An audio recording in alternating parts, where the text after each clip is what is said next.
Right. Good morning.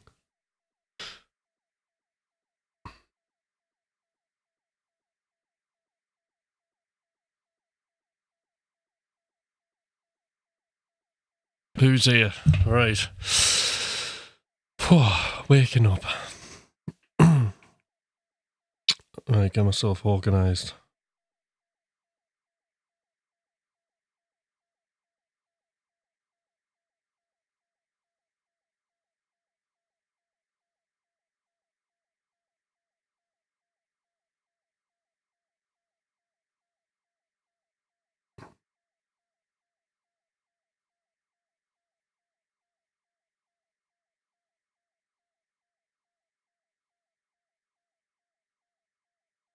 Be with you in a second.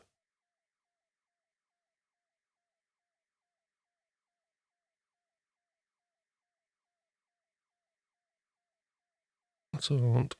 Right. Organised. That's what I want. So many people we've got. Couple. Morning. There's Kevin. Ableton's awesome. That's good. Isn't it? Now you're not a Fruity Loops person anymore. That's good. I'm glad you enjoyed it. I sent you a video, didn't I, Kevin? Metal Gaming, good morning. How you doing? Good to have you on here this morning.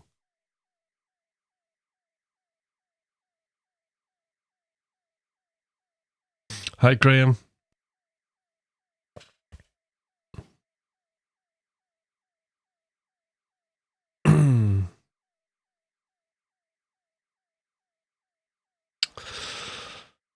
I think I've got my t-shirt on the right way around. Can you see a label? Oh, never mind. Might be on back to front. Not received it yet. I'll send it this morning. Don't worry. Cool. So I wonder who else is here, because today what I thought we would do is I thought I would talk about some in-game music stuff. So got some basic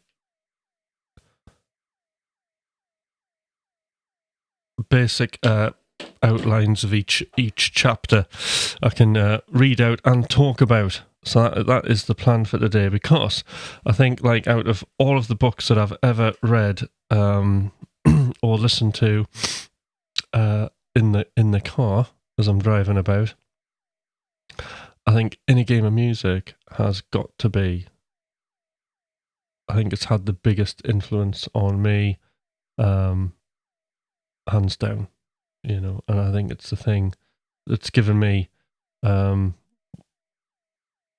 it's just really helped me, especially in the hard times of practicing something. And I highly recommend, you know, everybody, you know, it should be everybody's Bible. When I'm coaching, everybody who I coach should have that book, and maybe Victor Wooten's music lesson is the other one, which we're going to have a look at as well. But I mean, often you'll hear me mentioning it all the time, In a Game of Music. But no, it's great to have a few of you on here. I might just hang on a little bit longer. So yesterday I was just trying to tweak the lighting in here a bit. It's like slightly darker. The lighting's about the same on me for the white lights, but the background I was just kind of messing with that because I was getting a little bit of glare in the lens. So I think I've like actually solved that. So that's looking good. Doing some 7-string practice. That was fun, and then just been updating Ecamm and things like that, which is a streaming software I use.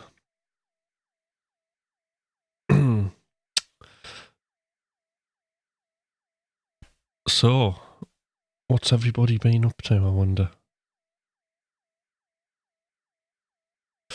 All right, we'll make a start. We will make a start. So, I think the first thing, so the way that I've done it, right, is I've just gone, it's so fun. I'm glad it's so fun. It's so fun, or me talk about the lecture is fun. Oh, Splurge City, right, okay. Yes, it is very splurgy. Anybody who doesn't know what a splurge is just when you make music without any judgment and you're just enjoying your life like Kevin is, which is wonderful to hear. So, In a Game of Music, which is by Barry Green and Timothy Galloway. One interesting point here is Timothy Galloway wrote a book in the 70s called The Inner Game of Music. And he wrote a book called The Inner Game of Tennis, I should say. Oh, there's Smart Alec. You love a good talk streamer. I hope this goes all right. So this is like the inner game. Now, Smart Alec, did you ever get, because you've definitely heard me mention In a Game of Music throughout my streaming career. I'll have gone ding ding ding ding ding In a Game of Music, and like now I'm like all the people who've been hanging around for like years now who haven't got the Inner Game of Music. I'm now going to talk about the Inner Game of Music. So this is my last push for everybody to get on Audible. Not that I work for Audible. I just want everybody who hangs around with me to have the Inner Game of Music so they can understand me a lot better. So I'm hoping you've got the Inner Game of Music, Smart Alec. If you haven't, don't worry, because after today you will want it. You'll definitely want to have that book. I got the audio book on the recommend. Brilliant. Now, next question is, did you read it? I hope you did. If not, we can do a bit of summary. And if there's anything I do wrong, if you have read it, and if I get bits wrong, just let me know. I suppose like a lot of like when you read a book and you do things, a lot of it is down to your own interpretation, isn't it? Anyway, In a Game of Music is by Barry Green and Timothy Galloway. Right now, Timothy Galloway did write a book before this book called The Inner Game of Tennis. And the Inner Game of Tennis it's just telling you about the psychology about being an elite tennis player. Now, Barry Green, who is a bass player, orchestra bass player, very good player, excellent. He's got some little bits and things on YouTube. He was a keen tennis player and a keen skier, because there's the Inner Game of Skiing as well. And what he was doing is these books, as he was reading them and upgrading his tennis and his skiing, he was applying some of this stuff to his actual own music practice of playing. And he realised that it was giving him a massive advantage, that it was like, really, really, really, really helping him. So he decided that he wanted to write a book. And he got in contact with Timothy Galloway, and Timothy Galloway was all up for doing an Inner Game of Music book. So the two of them collaborated. But one thing about it is it's all evidence-based, this book. So the exercises in it, everything's not made up out of fantasy. Everything that it asks you to do is being under some sort of a trial by Barry himself or with his students, and then reporting back to Timothy what his findings were, and then them putting that in the book. So that's really important, that there is sort of evidence-based exercises in there that are going to help you. So it's well worth doing that, it has got that scientific, measurable outcomes for those people who want certainty. Certainly the Inner Game of Music will give you some certainty in the uncertainty, shall we say. So, really, like chapter 1, I'll probably not get past chapter 1 actually today. This might be a series. So the chapter 1 talks about the thing that I always talk about, and that is the idea of self 1 and self 2. Now, that's not to say that we're schizophrenics and we have multiple personalities, right? But what the self 1 and self 2 is about is these different areas in our brain linked to the performance situation. All right. So self 1 is, when we're making music, when we're playing music, self 1 is the critical self. Okay, that is the self that we are aware of, that talks to us, all right, that tells us to do things like, oh, you should do this, you should do that. Self 1 is really good at protecting us from our fears, Self 1's all about, when we're in the Serengeti Plains throwing spears about and we had to live in a tribe, it tells us how to talk to our tribe leader. You've got to be very nice to him and polite, or you'll get kicked out of the tribe and then you'll die. So it kind of keeps us in check like that. Linked with fear, self 1 will tell us not, back in the day, not to go in that cave where there was a bear because like your friend got eaten the week before, so you don't want to go in there. It may be dangerous, okay? But it's also it also freaks out when we're doing music. This is the thing. And it's very, very critical. And that critical self is to do with protecting ourselves. Because when you think about it, if we're making music or we're playing music, okay, we don't want to, it's protecting us from making a fool of ourselves, so we remain in the tribe. What it doesn't want us to do is single ourselves out, in a negative way. So then our community rejects us because, that part of our brain hasn't really come along much since the Serengeti Plains. And because of that, we have this fear of, being kicked out of the tribe, being excluded, which we don't want. And that just doesn't happen with music. You don't get excluded from anybody. People just appreciate what you're doing all around, and you do your best, and that's fine at the end of the day. But there's Danny. Hi, Danny. But at the end of the day, that judgment is there, okay, and it does have usefuls. It does keep us safe. It also works quite well as the editor in, when we're making music. Ideally, when we're making music, we want to be absolutely in flow and we don't need the editor. But when we're not making music and we are reviewing, okay, then it's perfectly okay to let the editor go wild and start in an environment outside of the studio to actually have an opinion. Because once it can have an opinion on something that actually exists, right, then it's actually useful. So when something exists, great. When something doesn't exist and you've got the inner critical self going, yeah, what we tend to do is we focus in on that. That's not very good when we're improvising. I mean, think of the situations that we've had when you've been playing. Or think about guitar shop on a Saturday. All right. Guitar shop on a Saturday, not that I ever play guitar, I can't anyway. Guitar shop on a Saturday when you were younger, and then going in to try and do your most leafless shred lick, and then there's a really fit girl starts staring at you when you're a teenager, and then you just kind of totally distracted and completely mess up, and all the stuff that you're practicing all week to play in the guitar shop to impress everybody just falls to bits because you're just completely focused in on not screwing up, and you're thinking about every little single thing that you're playing. You're just not in flow. You're terrified of making a mistake. And of course, inevitably, you make a mistake. Why do you make a mistake?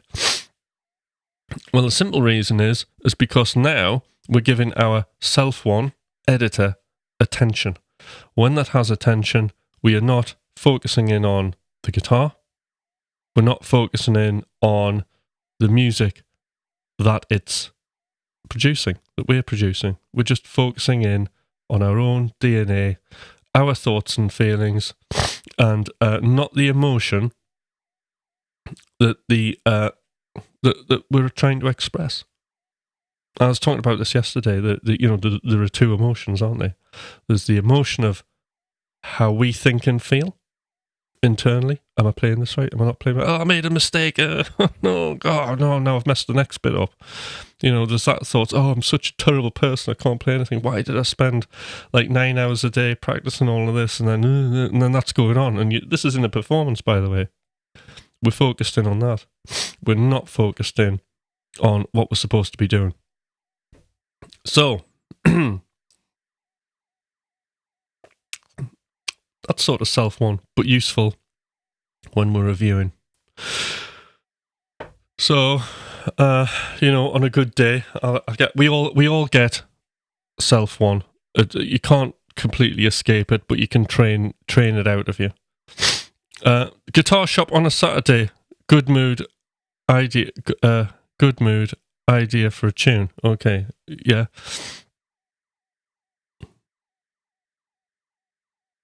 Sounds like you're going to write that song, Gramps, because that would be good. Right, now, what was I saying? So, yeah, you know, there's loads I could say about self one in performance situation. Self one, well, our music making should be still performance based as well, and you know, we don't want self one interfering and having an opinion and distracting us. Okay, we've got to be absolutely bang on into the moment. Okay, now self two is the performance scenario. Okay, self two. So I love doing the lives with Thomas because a lot of the time I do spend quite a large proportion of that live in self two. All right. Now, self two is absolutely brilliant because I'm not even like when I'm really in it. You've wrote it about 20 times, Gramps, right? No, hi, Sean. Just starting going through. You haven't missed too much. I'm just going through the chapter 1, self 2. This could take all week, by the way. But I'm going to talk about every single chapter of In a Game of Music. Hopefully, ruthlessly. I'm going to go through it. Yeah. And I hope. And I'll leave the live up with In a Game of Music live, and everybody can go back to it, and they can all listen to it, and they can hear sort of my experience of it, how it's helped me anyway, and probably how it can help you. So self 2, that's where we want to be. Self 2 is absolutely a wonderful place. Self 2 is where all the limitless possibilities are. Self 2 is, to me, who I am. When I experience Hutch, Tim, okay, it's self 2. I'll tell you a story. Before the In a Game of Music, when I was coached, because the guy who coached me, Mike, he read the In a Game of Music. I mean, actually, he's an Oxford music graduate. So they'll have all had the In a Game of Music as a Bible. Hi, Survivish, how you doing? Good to see you on here. This is good. Very exciting. So, and then he kind of, a lot of that was sort of embedded in some of the content that he would put out to us and stuff like that. But I remember being in the research group, the Quest for Flow, and what we were doing was we were trying to condition ourselves to get into flow as much as we possibly can. Oh, brilliant. Me and my hubby are always watching you and Thomas streams. Well, that's brilliant. Thank you. Anyway, so what we were trying to do is we were trying to make sure that every time we're in the studio, we can just bring on the flow, all right? And part of that was actually just understanding what the triggers were and then creating preconditions before you do a studio session. So hence the timer here. Trying to beat the clock time you experience, like in flow, for example, one of the conditions is when you're in it, you experience time dilation. So time Your awareness of time compresses. So you're completely embodied in what you're doing. Okay, you're so in it that 2 hours will seem like 10 minutes, and that's one of the states of flow, the conditions. So for a precondition is to get in there is to set a timer. Another precondition that I use is skill to challenge ratio. So it's actually Csikszentmihalyi, I can't even pronounce his name, psychologist, suggests that it's between 4 and 7% skill to challenge ratio. So you don't want anything being harder than 7%, okay? Because after that it becomes too much, okay? Over 7%, you become overwhelmed by the activity and then you tend to switch off. If we go under it and there is no challenge, it's like, what's the point in doing that, right? So skill to challenge ratio is really important. So when you're practicing guitar, think about what you're doing. Skill to challenge ratio. You don't want to give yourself anything too hard, but you do want to give yourself like a 4 to 7% skill to challenge ratio. So that's really important. And also having a clear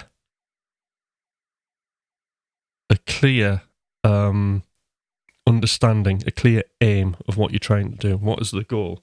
What are you trying to achieve? So we're not really kind of going into anything mindless and just getting lost in nothing with none of this. Those are the factors. So when you're hearing like guitarists talk about I practice like this, I practice like that, the actual core fundamental thing to think about is time, dilation. We're thinking about skill to challenge ratio, and we're thinking about having a clear aim and apply that to everything that you do in life. And what I will say to that is just try and become whatever you do 1% better. And that's it. That's what the British cycling team did. They became 1% better at absolutely everything. And they are the best team in the world. Right. So, am I getting a bit glitchy there? That'll do. Right. Now, what am I talking about? Yes, so Self 2. So Self 2, Limitless Possibilities. Now, what actually happened for me is when we were in this group, we were told, now let me see if I can remember. We were asked, right, where do your thoughts actually come from? Okay. I'll tell you what I'm going to do. I'm just going to unplug the camera and plug it back in. One moment.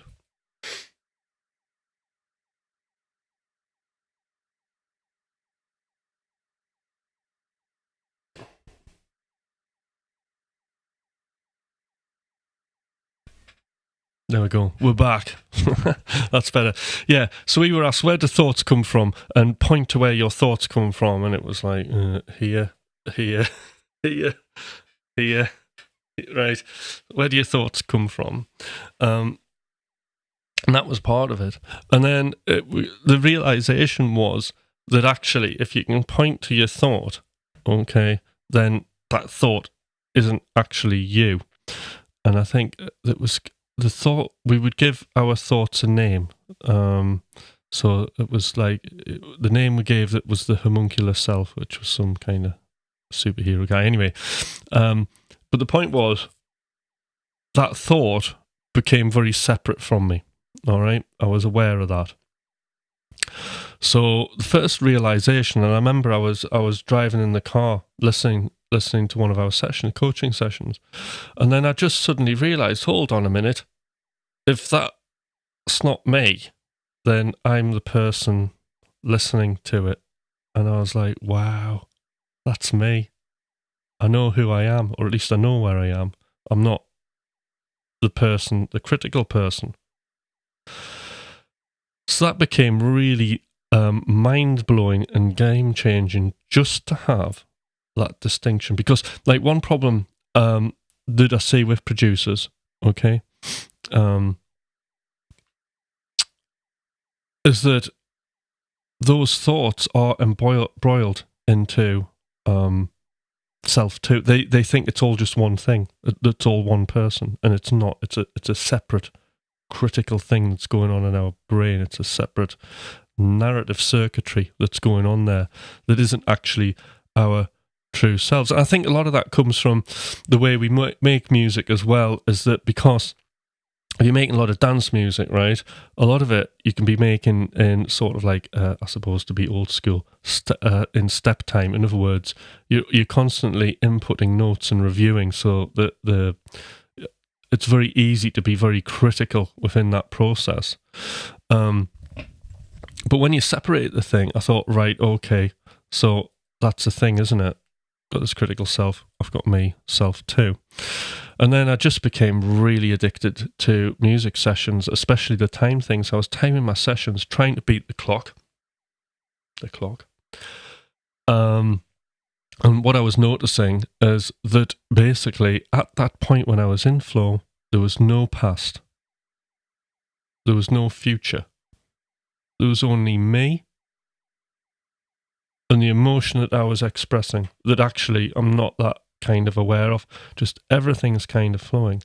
And when the session would end, it would be when I would come out of flow. And usually it's about an hour and a half. Just another tip on flow is it's not like a golden thing. You can have it whenever you want. You just got to sit down and do the work.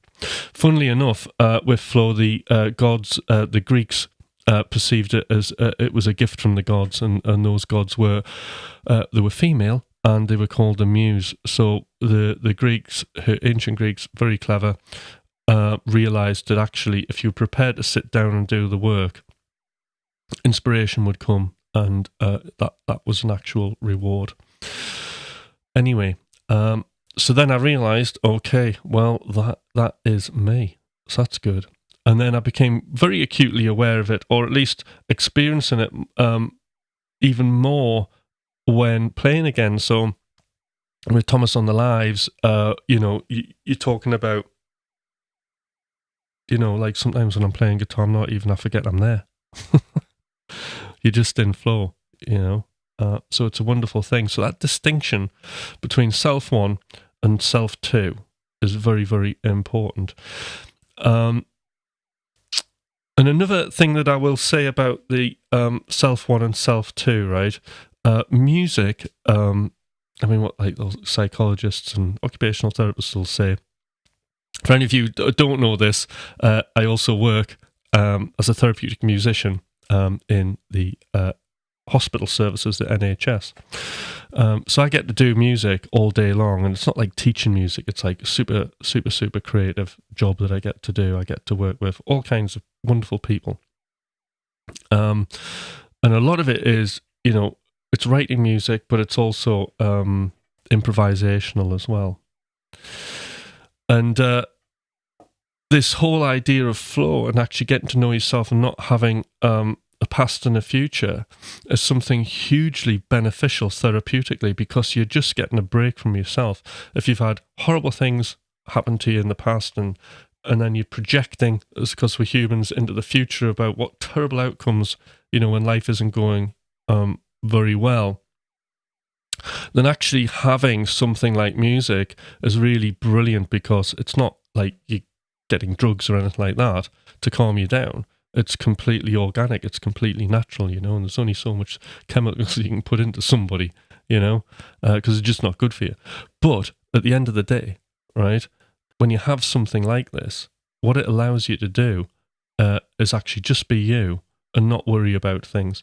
So, when people say, oh, like music is my therapy, it really is like a therapy, because it's keeping you completely in the now. It's keeping you centered. That's like super important as well. So, it's not just music that we're doing. It's we're improving the quality of our life, and we're actually pure. When you say I need some me time, right? Well, this is like the strongest form of having me time, isn't it? When you think about it, because there is only you.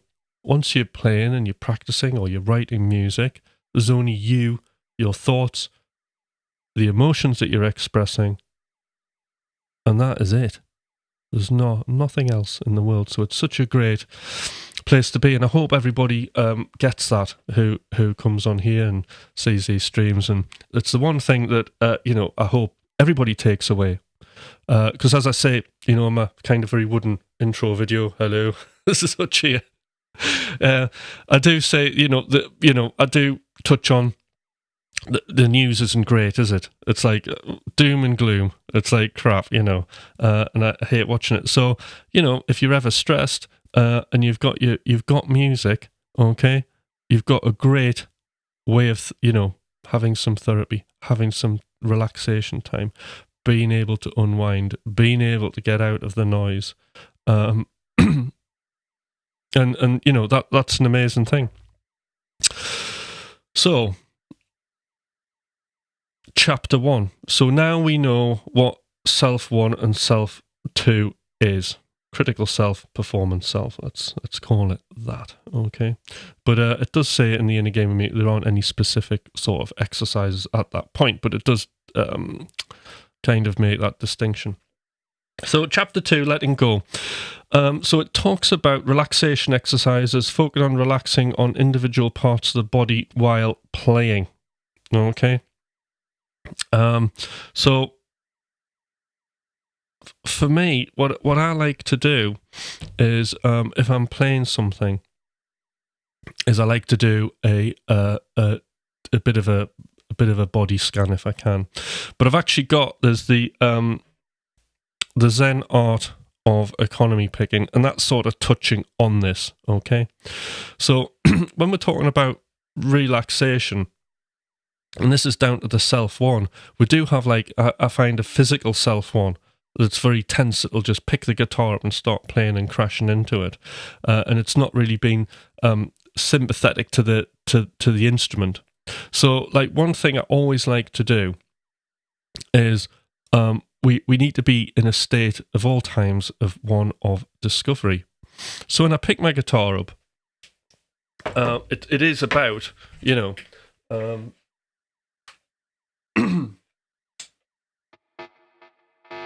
first time I played the day. Hang on, let's see where we are. So when I pick a guitar up, don't record. Yes. Oh, don't want that. Do want to delete that though.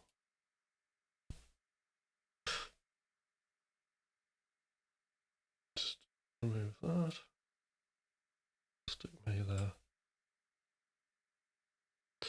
So when I do play,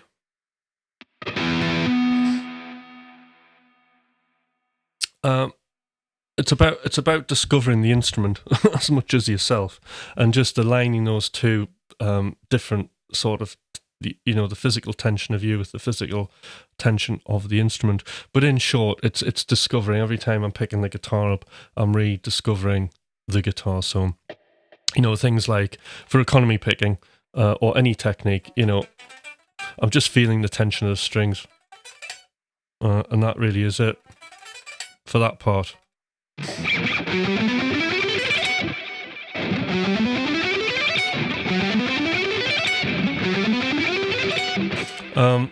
And then the rest of it is just down to it's a sensory thing from there, the relaxation.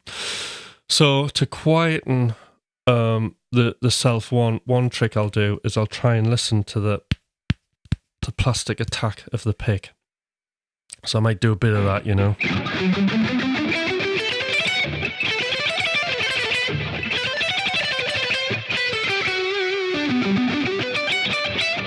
So that's what I would call a bit of direct listening. So I'm listening for that attack, adjusting that attack, having fun playing with that attack, seeing what sort of different tones I can get out of the guitar. And then the other thing is the sort of body scan. So just being aware of any tension in your hands and stuff like that. So especially when we're doing economy stuff, I mean, all guitar to me should be about economy. I'm quite big on it. So it's all about everything kind of relaxing. So I'm acutely aware of, one of the things it says in the inner game of music is when you're relaxing is you're going to locate the point of where the tension is, okay? And you're not going to try and untense it, but you just observe it, and eventually it just slowly kind of eases itself off. So just almost like when you're doing a body scan meditation, that's what you're doing while you're playing. So that's some of some of the tips for doing that. But I mean, in guitar, like when you think about it, even like, you know, when I'm doing legato, you're practicing like something like that where I'm not using any pick.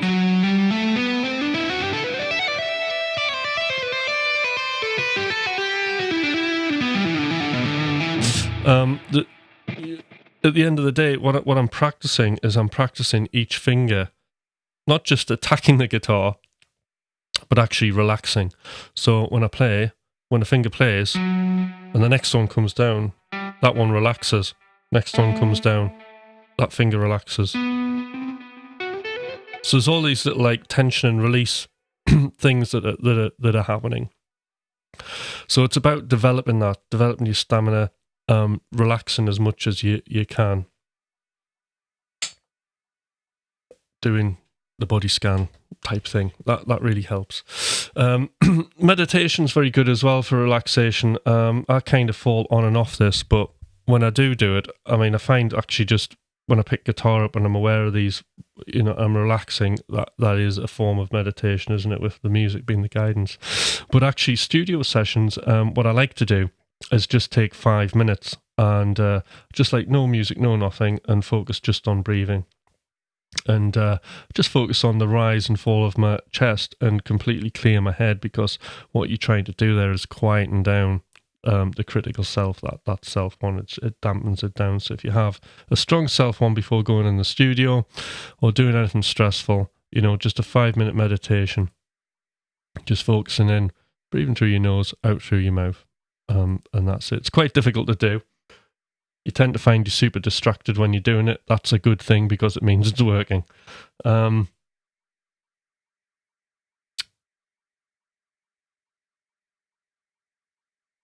So then it's got like counting exercises. So the one counting exercise I like to do is I really like the sort of Tom Quayle thing that he does about subdivisions. That's been something that's really sort of helped my playing. So, you know, when you're doing legato, as you're trying to move, in short, you're just trying to move away from you're trying to move away from like that triplet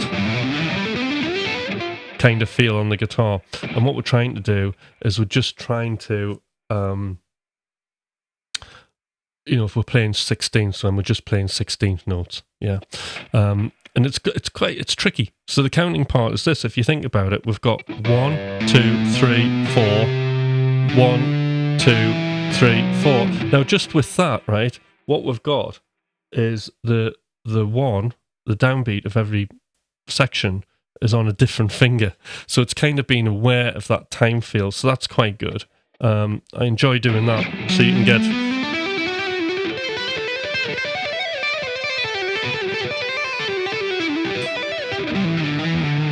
So you can have like straight 16 feel wherever you're going on the fretboard. So I do find those sort of like time feel exercises very therapeutic indeed. Right. Now, if you're following along with this, just say all good or yes in the chat. Okay, we're up to that point. Has anybody got any questions?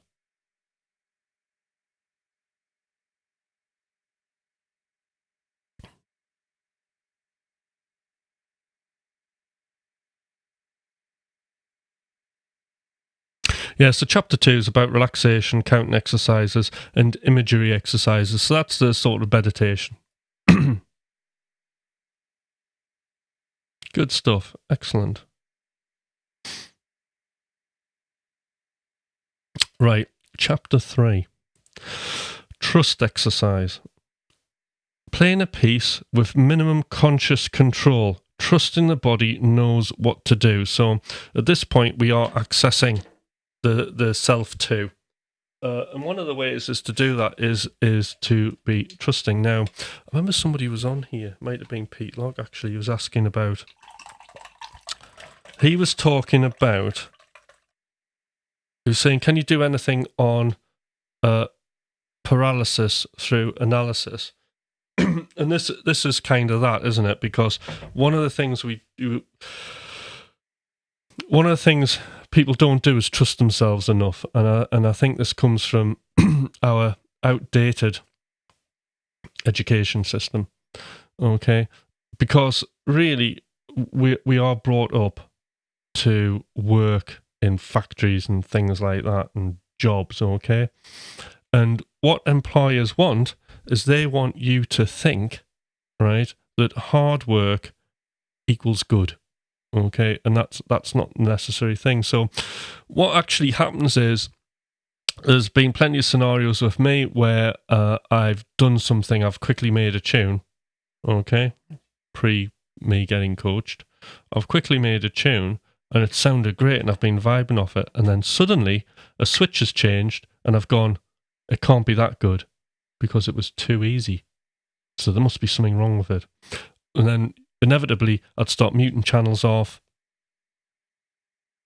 switching things around, messing about it. I would start mixing it, and then completely by the end of it, I would say destroying the vibe completely. And it was purely because I had that mentality of like, oh well, that was easy. I haven't worked hard enough, so now I must work hard on it and completely destroy the idea. So trusting ourselves is really, really important. And to really kind of illustrate this, we have insight and analysis, and I have talked about insight and analysis before on other things, but in short, what we want to be doing is, if it's a studio session or performance session, is it's that kind of like analysing what needs to be done, okay? So I'll use, there's a great book called Mastery, and Peak, right? So the book Peak, there's another good one, that looks at elite people who are amazing at things. So, and one of the studies, psychological studies, is American Air Force One pilots, going back to, I think it was the Vietnam War, and they weren't they weren't. It was even.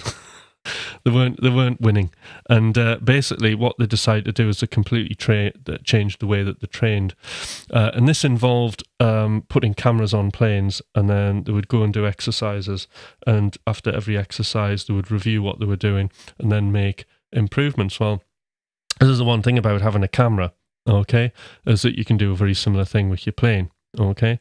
So lives, when I'm doing lives with you guys and I'm playing, or with Thomas, basically I can watch the recording back, and then I can see myself, and I can, at that point, I can allow the edit to come in and be critical, and then I can work out exactly, what I need to improve. So rather than walking into a session completely like, oh well, I'm just going to practice this because I feel like it, I'm actually just going into a session and practicing something because there was a skill deficit there. There was something that needed improving.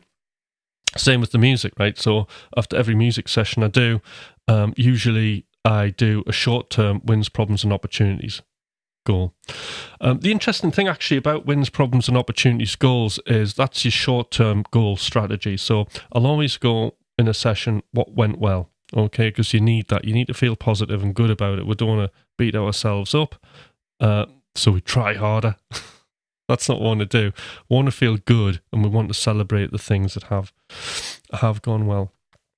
But then we want to know what the problems are, and then problems become really, really fun, because actually the only way to create new knowledge for ourselves is to actually solve problems, okay? New knowledge doesn't kind of just fall out of the sky and land on us and goes into our head and then things happen, right? It's not that. Think about when you're playing guitar, what are you doing? You're solving a problem. When you're writing the music, what are you doing? You're solving a problem.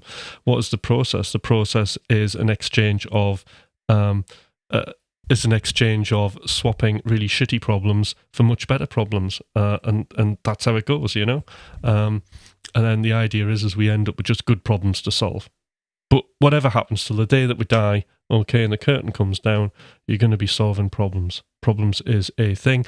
Problems is a thing to be excited about when you're playing guitar. And sometimes you're on top of the world with your guitar playing, and you're playing, it's like, oh, it's all great, okay, and then you have an off day. Okay, that off day is just a spike in your awareness. This was stuff that was all there. Okay? Get excited about it, because now you've got some work to do. You've got something to do. It's now down to you to do wins, your problems, and work out from your problems what the opportunities are for you to solve those now uncovered problems that you didn't realize, because your awareness through practice has been increased. And then the skill there really is to then work out what exercises, what techniques are you going to employ, what sort of conditions, if it's improvisational, are you going to create, what backing tracks are you going to use, what keys do you need to play in to address those problems.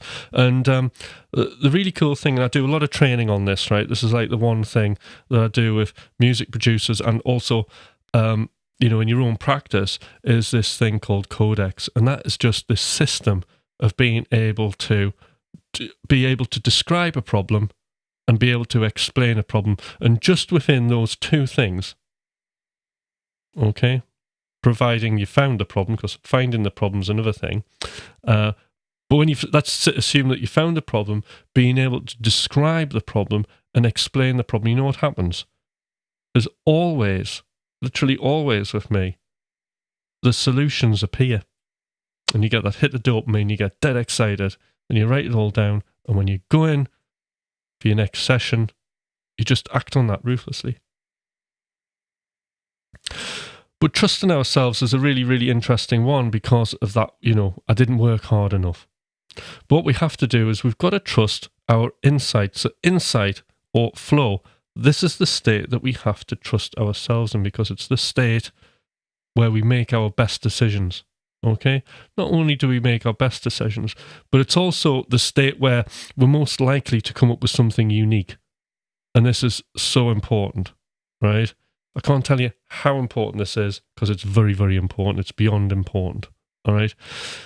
We have AI, right? So insight's the thing, we've got a conscience. AI hasn't got a conscience yet. There's always got to be a human being working it. But what we do have to be very mindful of, and our number one priority in beating the machines, is we must celebrate who we are through our art. We have to be unique, okay? Now, if we're doing stuff consciously and analytically, chances are it's a craft. It's a craft. You're being a craftist. It's design. Now, anything we design, all right, if you're doing the musical, if you're creating the musical equivalent of a chair or a table or a bed or a house or anything like that, okay, AI will do it, and it'll do a better job coming up. All right. If you're being that's the truth of it. Okay. So to hold our value, we have to be unique. We have to get there, and these are the things that are going to help us. All right.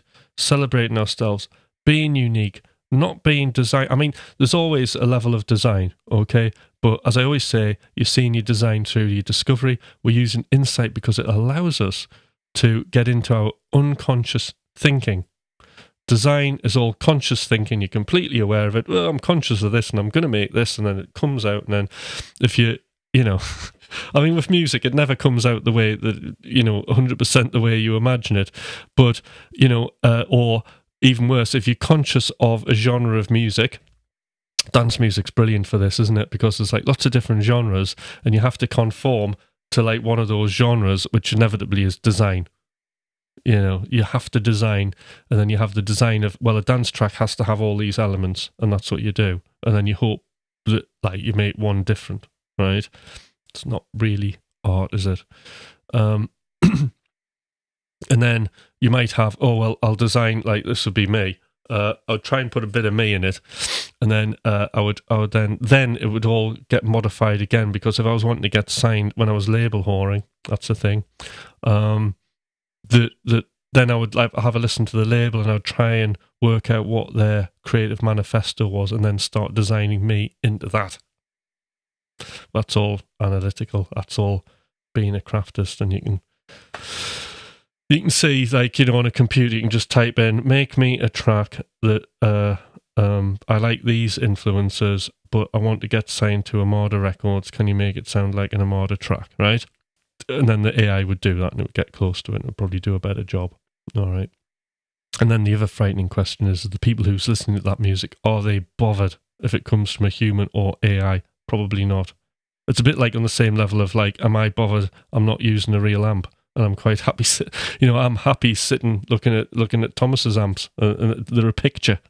It's not a real thing. It's whatever you say about it is beautiful. It sounds like an amp, feels like an amp, sounds great, sounds better than an amp. Sounds certainly better than an amp if I was miking it up in this room. All right. Am I bothered? No. So there's this generation coming up of music listeners as well. Now, it's not all doom and gloom, because the people who are going to be artists, well, there's two things, actually, that's positive. Firstly, AI is going to do, like, it does lots of crappy jobs for me that I'm not interested in doing, and it cuts me time to focus in on the things that I do want to do, which are more about expressing who I am. So, I get to be more unique, more original, finding my voice, because it's a lifelong quest. That didn't just suddenly happen one day. You're constantly discovering yourself through music. As we move through the fourth dimension of time, we're constantly rediscovering who we are, and what music is. It's completely fluid. But AI gives you enough time of that, and it allows you to focus on the jobs that you don't want to do. But we have to trust ourselves. We have to be insightful. This is very, very important. And it simply just comes from like, oh, I've done something and that was really good. And like, oh no, I don't trust it now because I didn't work very hard. The analysis bit is, so analysis can be like a form of real procrastination, because we can get really absorbed in the sort of planning of sides, don't we? And why would we like that? And I'll tell you why we would like that. Because A, we're not doing anything where we're going to put our heads outside of the tribe, like what I was saying before, and get kicked out or do terrible music and be criticised. Who cares if you're criticised anyway? I've put plenty of crap music out there.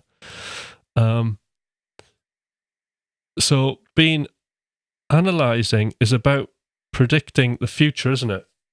It's about creating safety. Well, you can't create safety in music, right? Music's not dangerous, but if you can't, so just embrace uncertainty, because uncertainty is absolutely great. You can analyze as much as you want, right? And you can put as many steps in place as you want to make a creatively safe environment, right? But it ain't going to happen. If you're going to make art, it's going to be unpredictable, okay? To the point where hopefully when it's going well, you'll be writing music and go, wow, is that me? Well, it's not, it's your subconscious. That's coming from deep within. And that super excites me. Think about all these good stuff. Getting to know you through self 2, not listening to self 1, trusting yourself, writing music where you think, wow, I never expected that. I like my soul. It's incredibly empowering, isn't it? Right. Okay. Is everybody following along? Oh, we're following along here.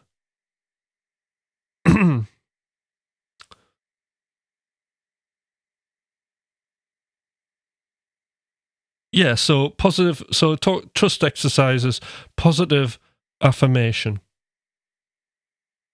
building one's trust in yourself. Yeah. It's a motivational talk, isn't it? So, all good so far. Trust yourself.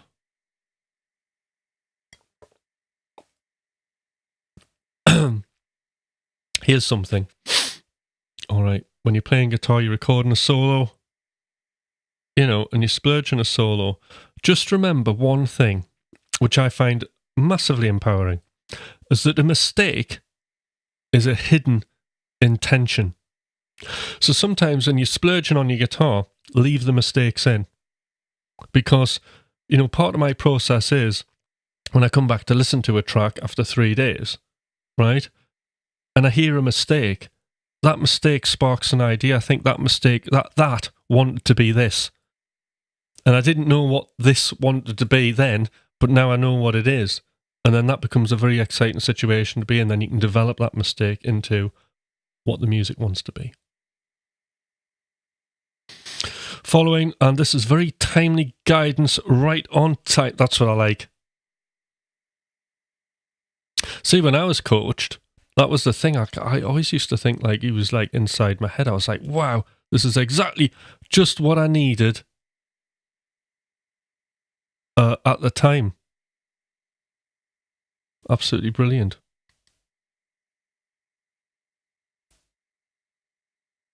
So there we go. Where's that? It's meant to be text here somewhere. Oh, there he is. Look at that. Wonder why my text box is really big. There we go. Right. So, where's my chart?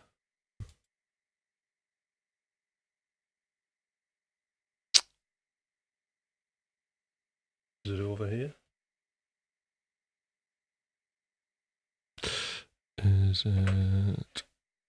Sorry, just having a bit of a chaotic moment. Oh, there it is, look. I've got 3 monitors technically and they're all useless. Right, okay. So that, yes, that's really good, Gramps, that it is timely. That's really good. Alright. I think things accelerate a bit. So chapter 4 is about body awareness, listening awareness, and environmental awareness. Okay, so body awareness, we've touched upon that, is basically when you're playing, okay, notice tension, okay, and just observe and try and relax. That is it. But you're looking for, sometimes we're unaware of the tension.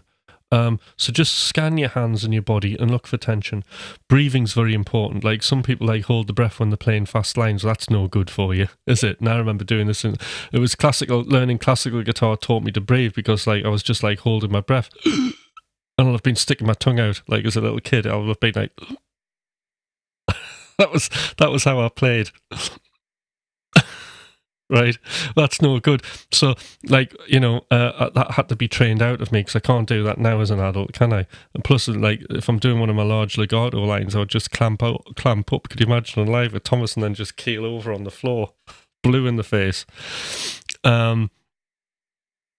So, like, you know, relaxation, body scans, being aware of how to relax your hands. So each individual finger on my left hand is getting relaxed, because I've got certain techniques about that. Feeling like sometimes I get tension here and I'm just relaxing that tension. But I think actually one of the things in that book is the Barry Greenaway does like this. He does like a conference, he's doing a talk, and he gets actually quite good solo violinist up, but she does have uncontrollable nerves, and, you know, professionals have uncontrollable nerves. And as soon as she's under pressure to play, obviously that self one kicks in really bad, and she got particularly like a shaky bow hand.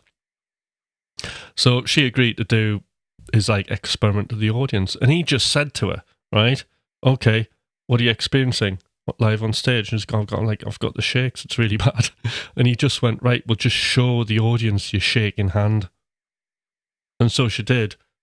And eventually, just by showing everybody it and just come and clean, my hand's shaking, it stopped. So just being aware of stuff and not feeling bad about it just massively, massively helps.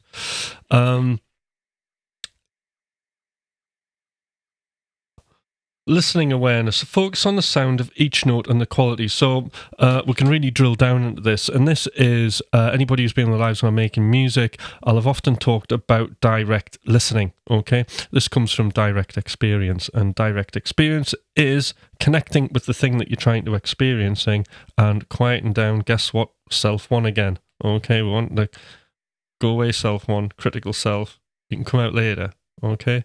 But I need to do, you know, I'm flying an aeroplane, I don't want to crash it, right?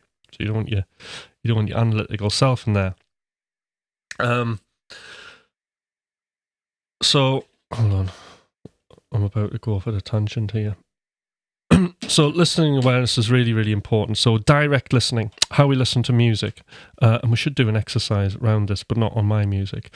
So I do this all the time, and it's about listening back to your music without judgment. So how do you do that? Okay.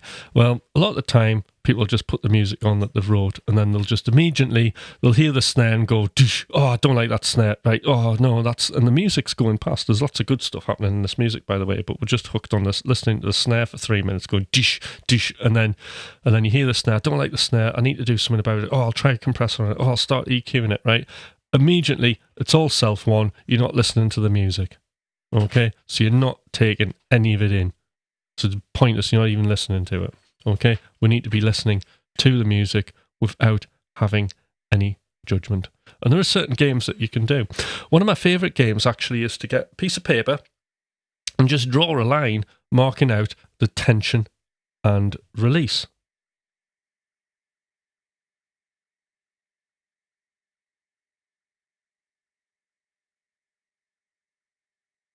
Right. So, Instagrammers. Oh, wait up.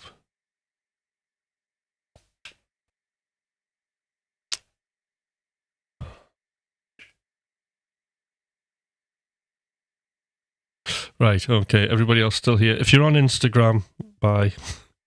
You have to come on to here now. Because I've exceeded the Instagram limit.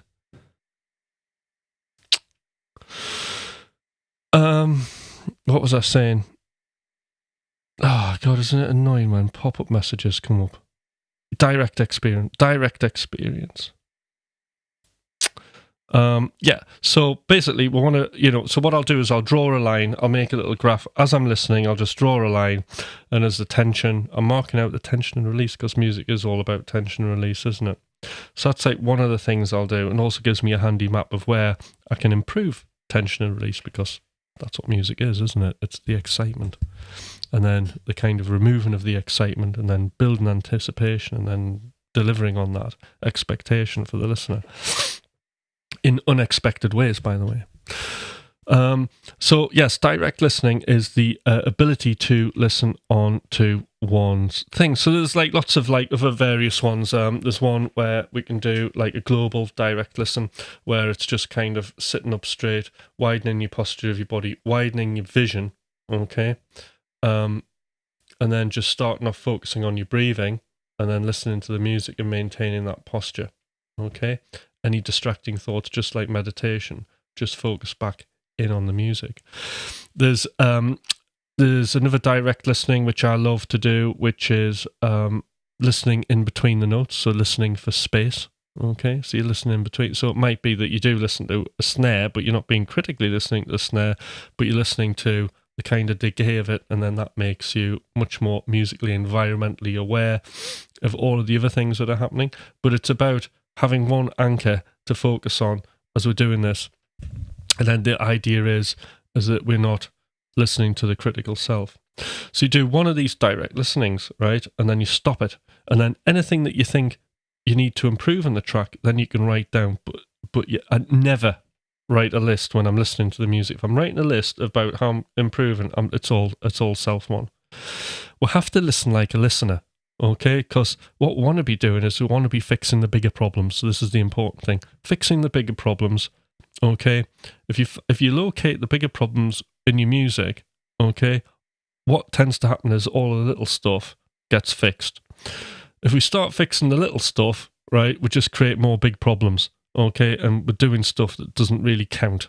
Okay, because nobody can hear them anyway, so it's pointless. But it's just being a human being. We'll start fixing smaller problems because we're scared of the bigger problems, because if we make a bigger problem, that means the track's going to get released, which means somebody might say something horrible about our music, and then I'll feel really bad and I'll get kicked out of the tribe, which isn't going to happen. So we always fix the bigger problems, okay? And by fixing the bigger problems, the track moves on a lot quicker, and it also negates the smaller problems. So always, and to get to the bigger problems, we have to stop listening to it like a musician, and we have to listen like a listener. There you go. Couple of listens through, 2 max, and then all you're doing is putting the list down. I used to just like to do 3 things, and then, what would then happen is I've got 3 things on my list, and I'd start doing the first thing, okay? And then what would happen is, if we're writing music, there's lots of other ideas would come in, and those other ideas actually come from that phase of that analytical phase produces insight. So those insightful things, actually, you need to trust them, because those ideas coming from the subconscious, that's from your brain still working analytically on the problem. And then all we do is you do your first thing on your list, and then you can do all the other little smaller things. And if any of those don't work, just doesn't matter, just bin it, okay, and move on to the next thing. And then when you run out of the insightful stuff, you've got another job on your list, you can just do that, and then you continue until you've finished your 3 things. That's how I'd absolutely just propel tracks along at 1,000,000 miles an hour, just by doing that. And then obviously we've got environmental awareness. So environmental awareness, very important, isn't it? Okay, because in when I'm in my studio environment, okay, why would I want my keyboard across the room when I need to play it here? All right, I have the guitar that I'm using here all the time, so I can pick it up. Okay, everything is handy. I've got my push here, Stream Deck here, sound thing which I don't really bother with much. Just switch it on over there. That's it. Computer, clock. That everything I use. I've got this to trigger clips. Sometimes use that live. Probably shouldn't be there. Probably get rid of that. And then I've got just minimal stuff on the floor, which is a selector for my patches on guitar, an octavator and a tuner, and a noise gate, which I never use. So, what was I saying? So environment is really, really important. What I don't like to do, because this space is very, very clean, and what happens is you have things you're not using that you bought, right? And then you feel guilty that you're not using them, right? And then you think, oh, I should be using them, I should use it. And it just puts a cognitive load on you, okay? Focusing on trying to bring something into your track that you just don't need.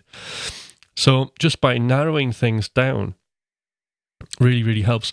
But fundamentally, what you want to be doing is you just want to be looking at all of the things that create friction in your process. If it's sitting down practicing, if it's that, you got to just get rid of that friction.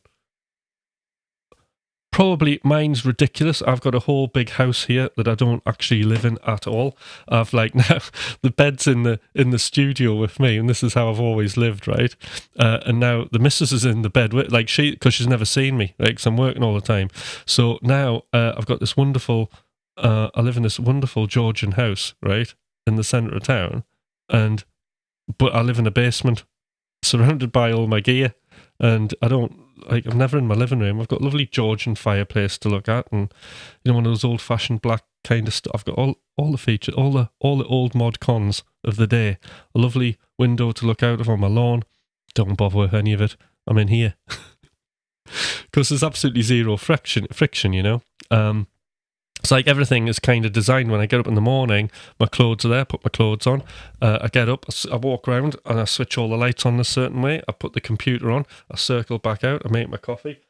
I have a thermos flask, so if I want a coffee, I can just have a coffee whenever I want till the thermos flask runs out, and that probably signifies it's time for a break once I get through that, right? But you want everything in your favour, okay? And that's the thing. And because I'm down here with my bed, with all the music and stuff, I'm constantly just doing little bits. Even when I'm playing or just relaxing, in here, I'm picking a guitar up or something. It's just, and it's all the environment. The environment is 100% serving my purpose, my aims, and my goals. And that's what I want to do. I want to be removing any friction from that, anything. So I'm sure none of you guys do this, but don't have your guitar in a guitar case, so you have to get it out every time. Don't feel you have to clean it, just have it ready. Once a week would do. Just make sure you got your guitar, your plectrums, everything that you need when you're practicing is at hand, plugged in, amp at the ready, so you can just flick it on, and off you go. Same with your computer. Just have the software that you need. Build a template, but only build a template with the things that you're actually going to use. I do see a lot of producers building templates with they've got Omnisphere in it, they've got string libraries in it, they've got everything in it, they've got synths in it, they've got guitars in it. And it's like, why have you got all of that? Well, what if I make some film music? I went, well, you're not making film music now, are you? No, but it's always... everything's there, just in case I need it. Well, it's ridiculous, because what it's actually doing is giving you a cognitive load and confusing you on what you're supposed to be doing. To make a good template, I can tell you now, Beats Plus 3. All you need is drums, a bass, a guitar, and a lead instrument, okay? Or, if it's keyboards, you think of it like bass, mid-range keyboard, lead keyboard, and drums. And all you do is those your band, and you upgrade your band players. That's it. We can do more on the template building another time. Getting a bit glitchy, isn't it?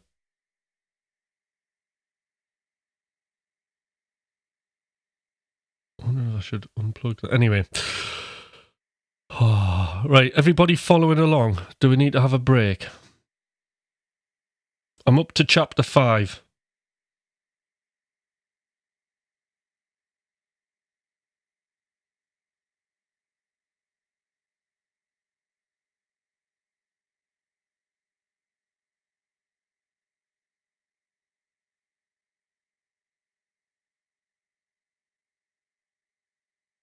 We're up to chapter 5, but it's I don't know if I should stop. Well, I'll tell you what. Chapter 5 will be tomorrow. How about that? Okay. And we can just have a little bit of a chat for the next sort of 15 minutes. Because I want to have my coffee. I feel like I've talked a lot. All right. Okay, so far, chapter 5, we're going to be looking at concentration. Tomorrow is all going to be about concentration. We'll probably get on to chapter 6, which will be about learning. Chapter 7, performing. Chapter 8 will be about teaching. Chapter 9, improvisation. I'll have a lot to say about teaching, mind. Chapter 9 will be about improvisation and composition. Chapter 10, the inner game of the instrument. Mental practice, that's a good one. And then integrating the inner and outer game. So holistic practice and reflective practice. So you've got all of this amazing stuff to enjoy this week. So I'll be here. I'm not going yet, by the way, but next one will be tomorrow. Wednesday off because I'm coaching. Thursday and Friday. I should get a week's content out of that.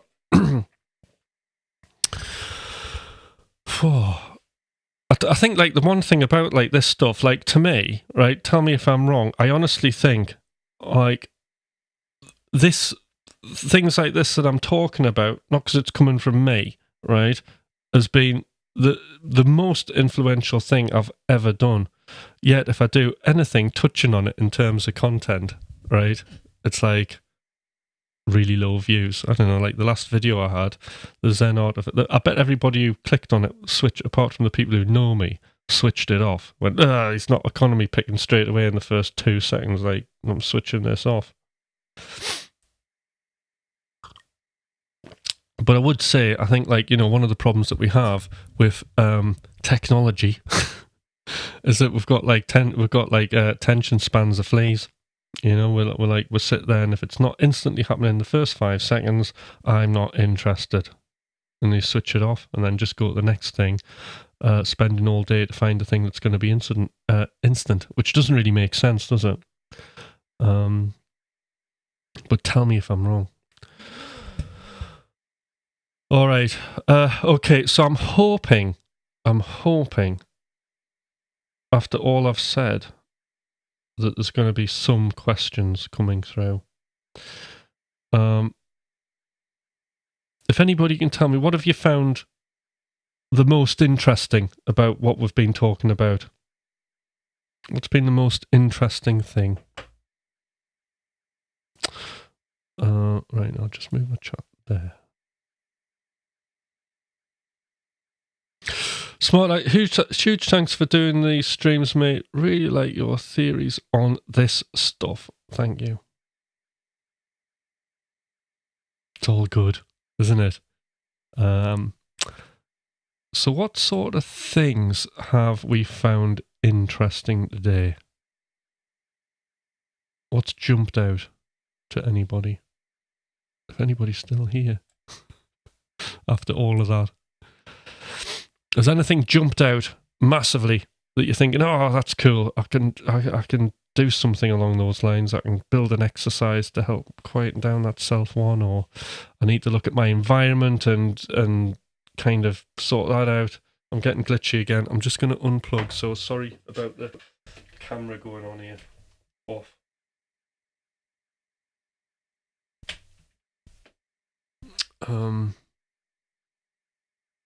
There you go. You get to see my roof. It's ridiculous, like the fact that it gets glitchy like that. So yeah, the other thing is right. So I need to find 3 new people to coach as well. So anybody who's on here who would like to be coached, get in contact with me. There are a number of opportunities. The other right, got some comments coming in. Right.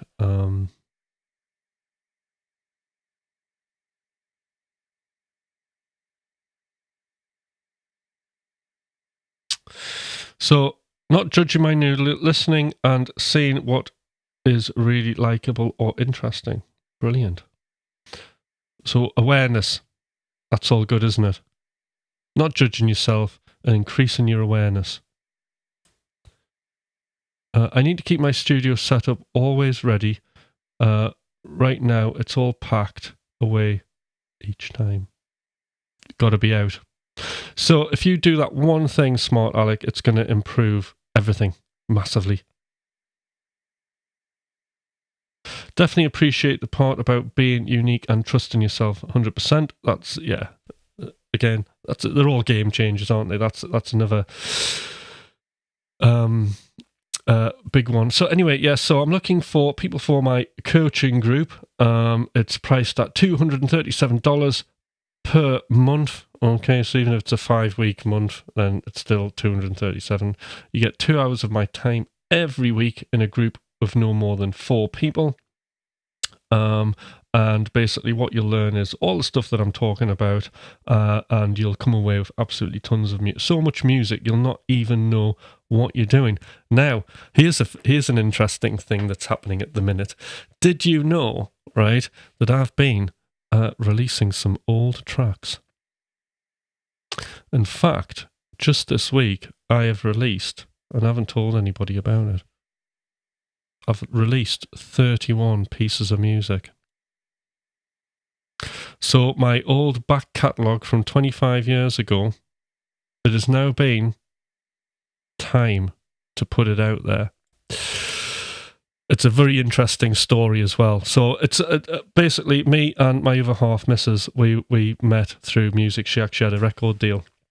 And then after sort of that record deal imploded, we did our own thing. We didn't do bands anymore, and we just did basically the 2 of us, and then we got another singer in, and that's how we were. And we were a band called Freakstar, spelled Freekstar. We're also the Deadbeat Radicals before that, and we had when we.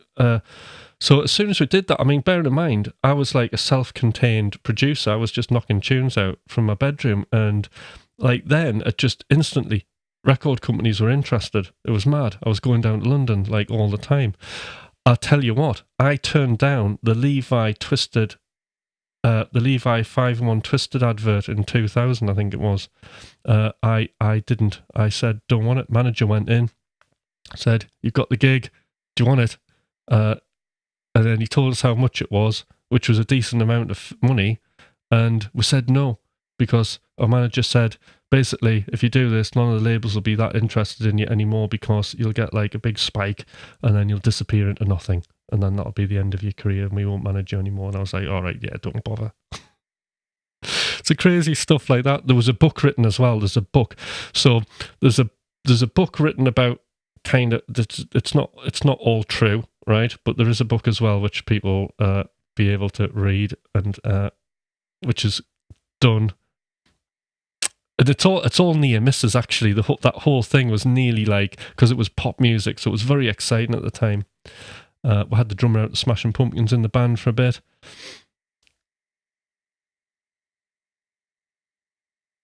You could. It would be cool, wouldn't it, Gramps? Yeah, I mean, you would really enjoy it, but I couldn't do that, unfortunately. Unless you come along as a volunteer. No, it's a different Freakstar. Forget that Freakstar. This is Freakstar Original. And there's actually, by doing this, okay, so all of this music, if you find it, it's Freakstar and it's only on SoundCloud. So if you find it, it's only been up a week and I've had something like 900 plays. Which is like, no, sorry, 9,000 plays. It's had 9,000 plays already. The power of a song, yeah? All this stuff was like literally, yeah, done. I've got lots to say about how it was made and stuff like that, because it's a really interesting, like, story of how I was making music then compared to now.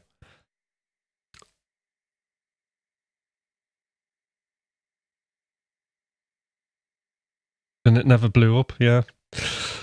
So yeah, Levi Twisted advert. There was loads of stuff, and then I mean, I lived off.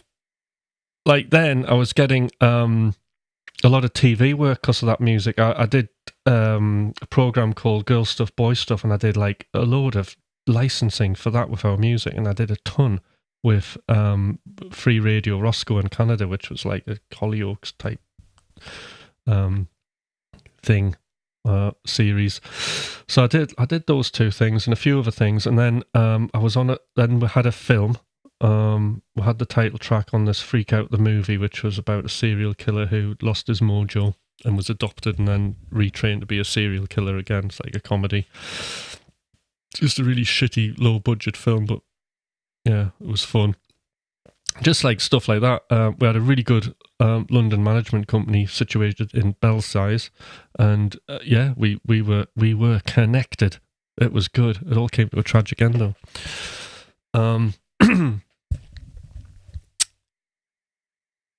There's no shredding on it. That's the other thing. There's no that. But the stuff's gone up there. And it's sort of like, I don't think there'll be any gigs or anything like that. But my other half, Sharon, who is sort of like, I want my music up there, has been really like kind of on the case. And it's quickly been put up there with some dodgy AI art for you guys to enjoy. And I think there'll be various bits of things happening. There's certainly the book will be relaunched as well, so there'll be the music and you'll have the book to read. And I know that she's bought a camouflage ballroom dress, so God knows, and then she's planning on doing a video up in the moors. It's going to be crazy. And then obviously we've been working on a few tracks as well. So once we've exhausted this stuff, or once she has, hopefully by next week, I'll be able to put some new stuff up. I'll tell you what really is interesting though, is SoundCloud. SoundCloud is back. Like when I used to use SoundCloud, right? I used to have a pro account and all I ever used to do was upload my tracks for me to listen to and to send an exclusive link to a label so they could hear it. I never really did anything public unless the label decided to put something up, and that was it. I never ever put anything up on there like publicly, but it's absolutely brilliant at the minute, SoundCloud, because I was just getting into it this week. But as it's always been, it's kind of it's sort of like on Spotify, you're very sort of like isolated, right? But then on like SoundCloud, you've got the social media aspect, so it's quite good for the sort of the networking thing with your music. But the other thing about it now is you can distribute your music. So if you want to put your tracks out on Spotify and other platforms, you can do that from your SoundCloud, and that is really potentially game changing. So I didn't realize that. So I'm exploring that. So I think what's happening is there's going to be a load of content. She's going to go and make a load of content and stuff like that. And then there'll be some sort of like promotional thing that'll happen, I would imagine. So I'll take people through that process basically, but I'm really enjoying going on SoundCloud. It's like I really like the interface. It's very, very simple, straight to the point. If I want to look at analytics, it's all kind of there. So I mean, when I was putting all the music up, because I just did it in one go, because we're not really launching anything. I mean, it was getting 3,000-4,000 plays a day for a few days, and then it's come down a little bit, and it's going back up again. It's quite good. You can monetize it now, which is brilliant. You can share your music on other platforms. So it seems much more supportive. The other thing about SoundCloud, right, which is really important, is it won't punish you like Spotify will if you do anything that's almost like a copyright strike. So if you want to do DJ mixes, if you want to do I don't know, like an edit of a song or a remix, it's not going to kick your head in, which is also very good to know. So there's a little stuff there. And there is some really like weird, cheesy kind of cynical pop music on there as well that we did. But there's some of the I quite like the heavier stuff, like Believe and Circles, Blowout. Believe, Blowout are two really sort of strange things. A good one. And you've got World of Pain, Car Crash Kid. They're all like good tunes. I like them. Then there's like this weird pop kind of thing, British kind of synth pop thing that I was doing. Come On, End of the Summer. I was really influenced by Apollo 440 for a bit. I don't know if you heard of them. So there's like influences of that, and there's a lot of Junkie XL influences in it as well. If you ever there was this album two albums that really inspired me back then was Eye of the Cyclops by Mixmaster Mike. That's worth a listen to.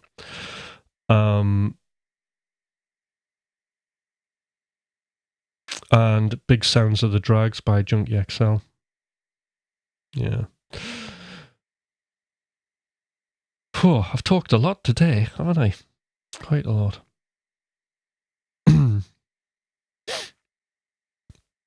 All right. Any questions from anybody? Come on, questions. There must be a question. If not, don't worry.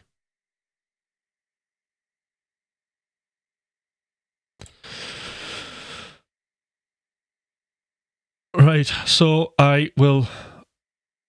I'll rename this as, it'll have the red dot live, and then I'll just say In a Game of Music Part 1, and then I'll just list, where did I get up to? So I'll be on tomorrow.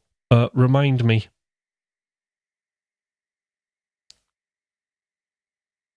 We're up to chapter 5. Concentration.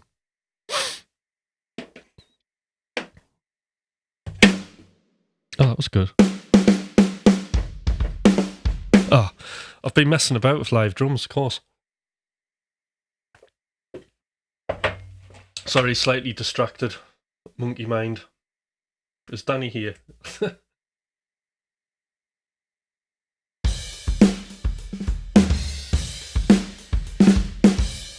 Right, okay. Get a loop up.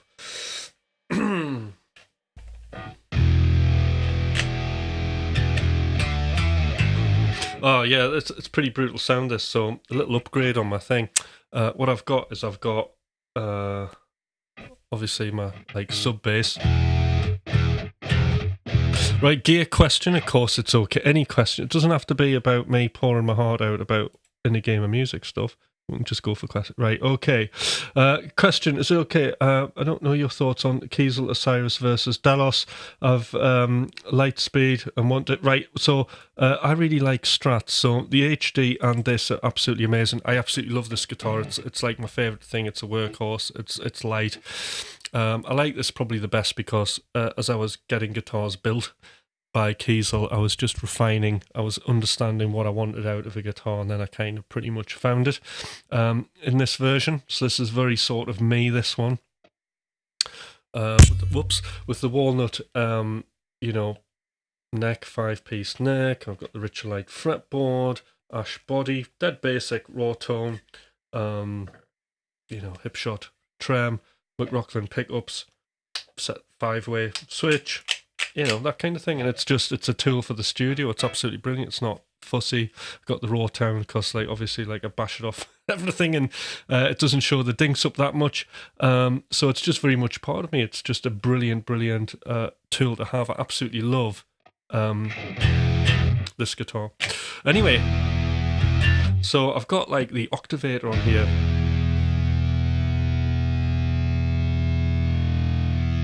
Hear that coming in there?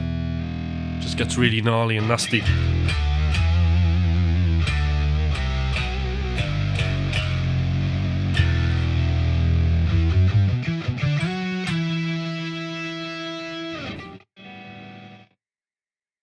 Tell you what, I'm gonna just think of something in here.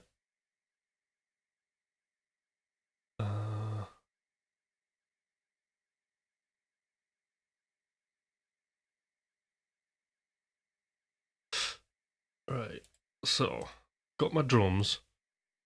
What else can I have? I don't want to be there. What's this one? Way, there we go. Oh, the camera's in the right spot. That's good, isn't it?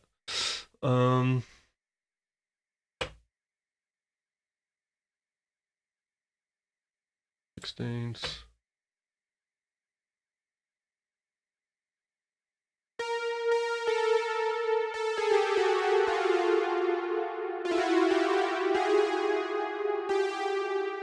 It'll get better.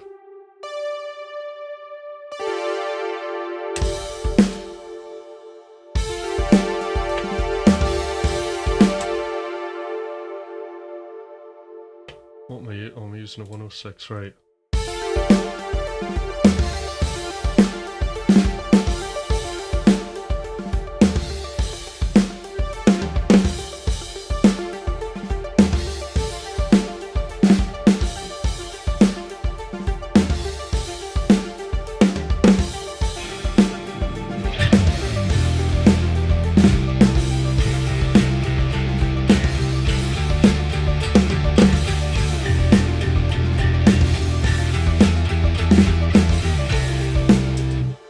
What I was wanting. It's this one.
It's going on a while, isn't it?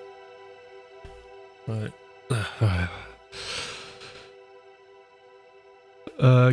Right, so we've done the gear question, right? That's my bit plain for today.